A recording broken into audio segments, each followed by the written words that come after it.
Hi, this is an instructional video on how to reverse the gyro on the FTX Stinger and the new EVO30.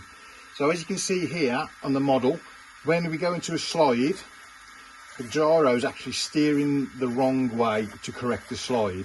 So it's a really simple fix. All we need is a small screwdriver or even a paper clip. We just press the button on the side of the receiver once, and then we can see when we steer now and the car goes into a slide, it actually corrects the slide. And also on the transmitter, we've got a gyro control for the aggressiveness of the gyro. So if we turn it all the way one way, we've got no gyro action at all. And then we go all the way to the right, we'll move it, and we've got full gyro action. We find the sweet spot is somewhere around the middle, depending on the surface that you're driving on. And that ends this video. Thanks for watching.